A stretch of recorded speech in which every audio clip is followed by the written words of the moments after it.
Orcs often appear as an unstoppable, terrifying tide of evil, a countless host driven by malice and fury.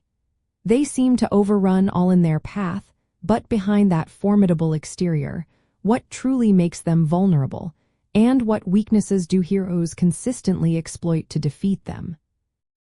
The common weak points of orcs stem from their fundamental nature as corrupted beings, lacking true independent will and internal cohesion.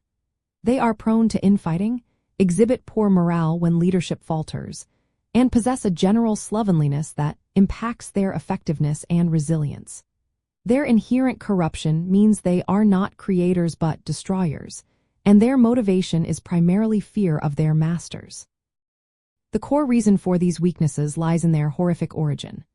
Orcs were not made, but rather marred, twisted and corrupted by the first Dark Lord, Morgoth, from beings that once had independent spirit, perhaps even elves.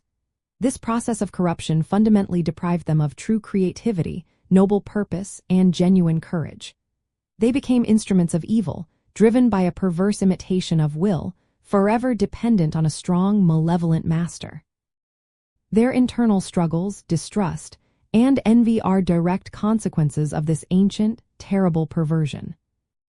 This means that understanding an orc army's command structure is crucial. Heroes can exploit these weaknesses by striking directly at their leaders, sowing discord among their ranks, or demonstrating unwavering courage that undermines the orcs' fear-based obedience. When their powerful masters are absent or overthrown, orcs often become disorganized and turn upon each other, losing their drive to fight external foes. Their crude craftsmanship and lack of foresight also lead to easily broken equipment and inefficient tactics, especially against well-prepared opponents. An interesting detail is how even the Orcs, a stronger breed of orcs bred by Sauron and Saruman, still suffered from these same fundamental flaws.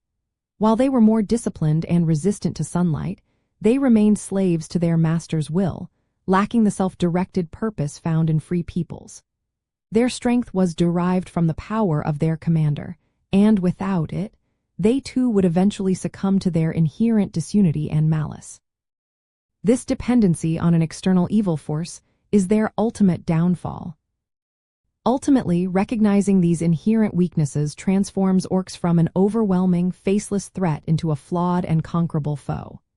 It highlights that evil built on corruption, fear, and domination always carries the seeds of its own destruction, and that true strength, courage, and resilience come from within, from purpose and freedom, not from forced servitude.